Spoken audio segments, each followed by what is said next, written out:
BNR gold and diamonds తరుగు తక్కువ బంగారం ఎక్కువ ఇప్పుడు మన వైజాగ్లో. లేదు. బోలెడంత ఆరోపణలొచ్చాయి. ఆ తర్వాత ఆత్మహత్యలు ఇవన్నీ అయ్యాయి. అప్పుడే రెస్పాండ్ అవ్వాల్సి ఉండే కదా! అప్పుడు కనీసం రాజీనామా చేయకపోయినప్పటికి కూడా ఈ హై పవర్డ్ కమిటీయో, ఎక్కడైతే లోపాలు జరుగుతున్నాయో, అవకతవకలున్నాయి, మొత్తం అంతా సిస్టమ్‌ని సెట్ చేయాలి అనుకున్న పని అప్పుడెందుకు చేయలేదు? ఇప్పుడు సీజేపీ 2 నెలలుగా ఆందోళన చేసిన తర్వాత నైతికంగా మేము విజయం సాధించాము. కేంద్ర ప్రభుత్వం ఇప్పుడు ఒక అనివార్యమైనటువంటి పరిస్థితి వచ్చింది కాబట్టి రెస్పాండ్ అయింది. ఒక ఫాస్ట్ ట్రాక్ కోర్ట్‌ని ఏర్పాటు చేసింది. హై పవర్డ్ కమిటీని ఏర్పాటు చేసింది. ఈ పని ముందు చేయొచ్చు కదా! 2024లో నీట్ పేపర్ లీక్ అయింది. మనకందరూ తెలిసిందే. అప్పుడు ఎవరు సూసైడ్ చేయలేదు. సూసైడ్ అన్నిటికంటే ఎక్కువ జరుగుతుంది కోటా రాజస్థాన్లో, with all the coaching centers are there. Last year I think 37 మంది పిల్లలు సూసైడ్ చేసుకున్నారు. Not because of NEET, before NEET and JEE. అక్కడ జేఈ కూడా కోచింగ్ ఉంది మెయిన్గా.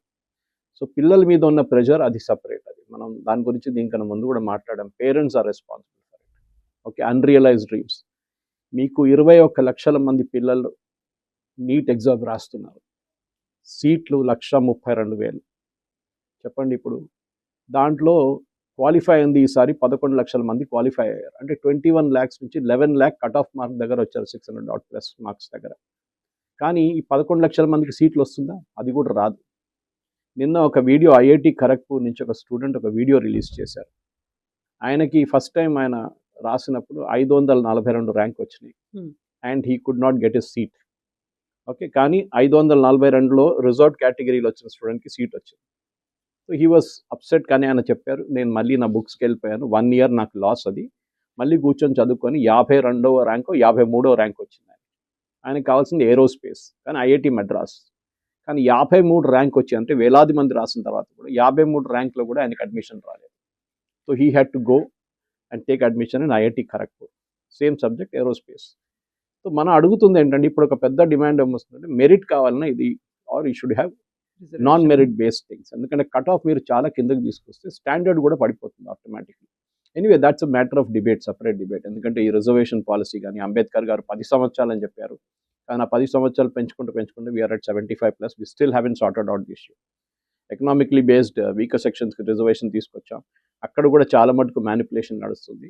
There was a case in Supreme Court last year. ఒక అబ్బాయి వెళ్ళి పర్సనలీ ఆర్గ్యూ చేసి సీట్ తీసుకొచ్చేసాడు, personally in Supreme Court. That is there in the గూగుల్లో ఉంటుంది, సెర్చ్ చేసి దొరుకుతుంది. ఇప్పుడు జరగబోయేది, మీరు అడిగిన ప్రశ్నకి ఇది ఎందుకు ముందు చేయలేదంటే చాలా మటుకు దానికి కారణాలు ఉన్నాయి. ధర్మేంద్ర ప్రధాన్ ఇది ఇంప్లిమెంట్ చేశారు, కానీ ఆయన ఇంప్లిమెంట్ చేసిన దాన్ని సిబిటి మోడ్లో తీసుకురావడానికి చాలామంది వ్యతిరేకించారు, especially coaching institutes. And coaching institute influence అంతా స్టేట్ గవర్నమెంట్ మీద ఉంటుంది. మేము దీన్ని we will not accept this computer based test. ఎందుకంటే కంప్యూటర్ బేస్డ్ టెస్ట్ కానీ first level of leakage is out, paper based leakage. చట్టాలు స్టేట్ గవర్నమెంట్ ఇంప్లిమెంట్ చేయనియరు. ఇప్పుడు కూడా నేను చెప్తున్నాను, అది మోదీ గవర్నమెంట్ ఎంత ప్రయత్నం. లక్కీలీ బీజేపీ దగ్గర ఆల్మోస్ట్ 28 స్టేట్, ఐ థింక్ 23, 24లో డైరెక్ట్లీ దే ఆర్ రూలింగ్.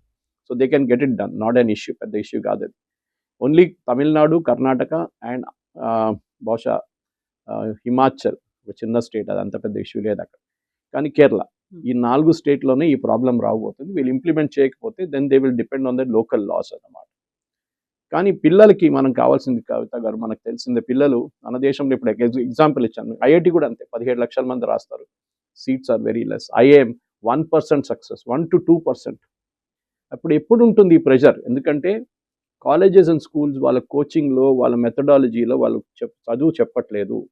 దానికోసం ఈ సోకాల్డ్ కార్పొరేట్ కాలేజెస్ వచ్చారు, వాళ్ళు దాని మీదే కాన్సన్ట్రేట్ చేస్తున్నారు. జేఈ వాళ్ళ దగ్గర కూడా success rate is only about 5%. కానీ వాళ్ళు ఫుల్ పేజ్ యాడ్లు వేసుకుంటారు, కోట్లు సంపాదిస్తారు. Last year somebody was telling me, Rajasthan కోటాలో కోచింగ్ బిజినెస్లోని 24,000 కోట్లు సంపాదించారు. Only in single city. Of course they are multiple affiliations across the country అన్నమాట. ఆలోచించండి, దట్ ఈస్ అ బిజినెస్. సడన్గా మోదీ గారు బిజినెస్ ఆపేస్తే then what will happen? For example, ఈ కమిటీ రికమెండ్ చేస్తారు కోచింగ్ సెంటర్స్ మీద they should be centre wise result publication.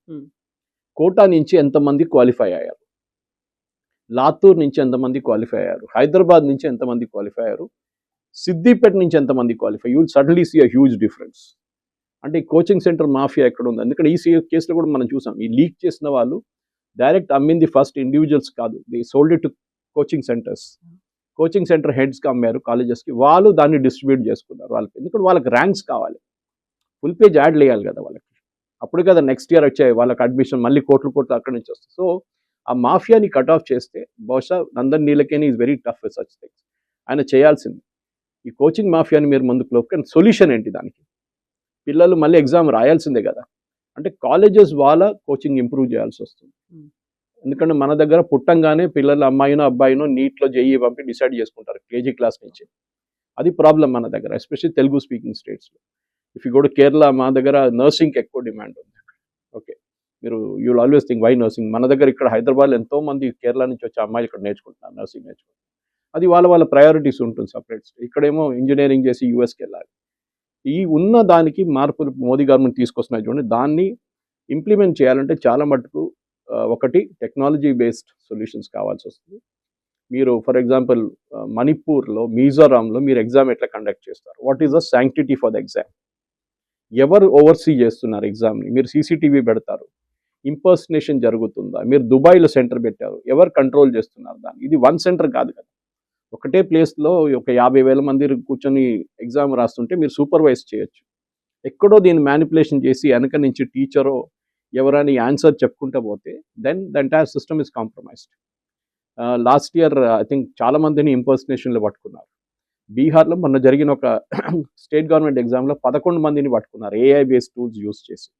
అది use చేయాల్సి వస్తుంది, బయోమెట్రిక్ యూస్ చేయాల్సి వస్తుంది, బ్లూటూత్ డివైసెస్, అది ఇంకొక ప్రాబ్లం. కానీ సిబిటీలో ఇదంతా కొంచెం చాలా తగ్గిపోతాయి, ఎందుకంటే మీ కంప్యూటర్లో ఉన్న క్వశ్చన్స్ మీ పీసీ మీద కనిపిస్తుంది, నెక్స్ట్ పీసీలో డిఫరెంట్ క్వశ్చన్స్ ఉంటుంది, జంబుల్డ్ అప్ ఉంటుంది అంత. సో ఈ టెక్నాలజీ వైజ్ అదన్నీ చేయొచ్చు, కానీ దానికి అన్నిటికీ ఒక హ్యూమన్ ఇంటర్ఫియరెన్స్ ఉంది. మా కొడుకు మా కూతురికి అడ్మిషన్ కావాలని దానికి నేను 25 లక్షలు ఖర్చు పెట్టి పేపర్లు కొనుక్కుంటాను, వాళ్ళ మైండ్ సెట్ ఆలోచించండి. Okay, that merit should be the main criteria. Merit లేకుండా మీరు పోతే మళ్ళీ ఇది మొత్తం కంప్లీట్గా డైల్యూట్ అయిపోతుంది. మీరు చూస్తున్న పీజీ సీట్లు చూస్తున్నారు, ఇప్పుడు కూడా పీజీ సీట్లు 35,000 ఉండే మెడిసిన్లో, ఇప్పుడు 73,000 అయిపోయింది. Next year it will be 85,000. ఆలోచించండి, దీనికన్నా ముందు లేకుంటుండే, ఇప్పుడు పీజీ సీట్స్ వేకెంట్గా పడింది, which is a criminal waste. ఎందుకంటే క్వాలిఫై చేయలేకపోతున్నారు ఎగ్జామ్లో. మీన్స్ వాళ్ళ స్టాండర్డ్, వాళ్ళు ఎంబీబీఎస్ చేసినప్పుడు ఉన్న స్టాండర్డ్ నుంచే వాళ్ళకి చాలా మటుకు ప్రాబ్లం వచ్చేస్తుంది. ఇంకోటి అంటే ఇన్ సర్వీస్ డాక్టర్స్కి ప్రిఫరెన్స్ ఇస్తున్నారు కొన్ని స్టేట్స్లో, అది కోర్ట్స్ కూడా కరెక్ట్ తప్పట్లేదు, correct, it's good thing to have in service doctors also అన్నారు. ఇదన్నీ ఈ సిస్టమ్ మన దగ్గర ఇప్పుడున్న కవిత గారు, మన దగ్గర ఉన్న రేషియో ఏంటంటే 1:1,000 డాక్టర్స్ ఉన్నారు మన దగ్గర, which is of WHO standard. WHO set చేసిన స్టాండర్డ్ అంటే 1:1,000 ఉంటే ఇట్స్ ఎ గ్రేట్ థింగ్. కానీ మన దగ్గర కొన్ని స్టేట్స్లో 1:452 కూడా ఉన్నారు, కేరళ అండ్ తమిళనాడు, అక్కడ డాక్టర్లు ఎక్కువ. ప్రాబ్లం ఏంటంటే ఈవెన్ అమంగ్ డాక్టర్స్ కూడా మనం ఓన్లీ టెస్ట్ గురించి ఆలోచిస్తున్నాం, కానీ టెస్ట్ పాస్ అయ్యి 5.5 సంవత్సరాలు, 5 years and then half year of internship అంత హౌస్ సర్జన్సీ చేసిన తర్వాత వీళ్ళు బయటకు వచ్చి వీళ్ళకి వచ్చే జీతం 25,000 రూపాయలు, 15 నుంచి 25,000 రూపాయలు. ఒక ఆర్డినరీ ఏం చెప్తారు డేటా ఎంట్రీ ఆపరేటర్కి దానికన్నా ఎక్కువ వస్తుంది. ఇది ప్రాబ్లం అన్నమాట. దెన్ ఎంబీబీఎస్ ఎవ్వరు పట్టించుకోరు. So you have to do PG. పీజీలోనే మళ్ళీ వస్తుంది, ఒక్కొక్క స్పెషలైజేషన్లో మీరు చూస్తారు, ఒక్కొక్క హాస్పిటల్లో ఇక్కడ ఉన్న డిఎన్బి కోర్సెస్ కోసం ఒక్క సీట్ ఉంటుంది, పల్మనాలజీ 1 seat, ఆర్థోపెడిక్స్ 2 seats. మీరు ఎట్లా కాంపీట్ చేస్తారు చెప్పండి?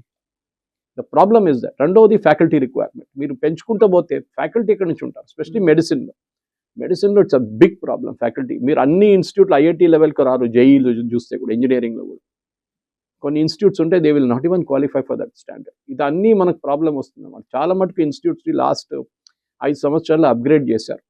ఈ అప్గ్రేడ్ చేసిన ఇన్స్టిట్యూట్లు ఇప్పుడు కూడా పేరెంట్ ఇన్స్టిట్యూట్తో కంపేర్ చేస్తే ఎక్కడ లేరు, అది ప్రాబ్లం. సో టాప్ 5 అంటారు ఐఐటీలు ఎప్పుడు కూడా, ఖరగ్పూర్ కానీ, కాన్పూర్ కానీ, ఢిల్లీ కానీ, బాంబే కానీ, మెడ్రాస్. మిగతా కొత్త ఐఐటీలు అంటే వాళ్ళు ఇప్పుడు వద్దు, మాకు తర్వాత చూసుకుందాం, ఇది ఫస్ట్ 5 మాకు ఇది కావాలి admission. That is where the problem is come. కానీ ఇట్స్ గుడ్ మూవ్, ఎందుకంటే దీని తర్వాత ఈ స్ట్రక్చరల్ చేంజెస్ ఎన్టీఏలో తీసుకురావాల్సిందంటే, ఎన్టీఏ ఇది ఒక్కటే ఎగ్జామ్ కాదు వాళ్ళు కండక్ట్ చేసి, చాలా ఎగ్జామ్స్ కండక్ట్ చేస్తారు, జస్ట్ లైక్ యూపీఎస్సీ. సో ఆ స్ట్రక్చరల్ చేంజెస్ కూడా ఎన్టీఏలో ఏం తీసుకొస్తారు చూడాల్సింది. గవర్నమెంట్ మార్పులు అనేది it's a constant process. Charles Darwin చెప్పినట్లు అడాప్షన్ ఇస్ బిగ్గెస్ట్ ఫార్మ్. మీరు అడాప్ట్ చేయకపోతే యూ విల్ డై. ఎవల్యూషన్లో పార్ట్ అది. It's a part of it. మీరు 30 సంవత్సరాల ముందు చూసిన ఎగ్జామ్ కాదు ఇప్పుడు ఉన్నది. 30 సంవత్సరాల ముందు మన దగ్గర ఎంట్రన్స్ ఎగ్జామ్ లేకుండే, we are going purely on based on marks. దాని తర్వాత మార్పులు వచ్చాయి. మన దగ్గర ఎంసెట్ ఉండే, ఇప్పుడు ఎంసెట్లో ఇంజనీరింగ్ వెళ్ళిపోయింది, మెడిసిన్ వెళ్ళిపోయింది, ఇంజనీరింగ్ మిగిలిపోయింది. సో దాని ఇంపార్టెన్స్ తగ్గిపోయింది. కాలేజెస్ ఇప్పుడు ఎంసెట్ గురించి అసలు మాట్లాడలేదు. So this is where the entire process is coming అన్నమాట. మనం ఎవల్యూషన్ చేస్తూనే ఉండాలి. సరే మీరు ముందు ఎందుకు చేయలేదంటే that is a political decision. రాజీనామా చేయలేదో వచ్చేసి ఇప్పుడు ఆయన చేసిన తర్వాత కూడా ఏమైనా అవుతుంది? Nothing will happen.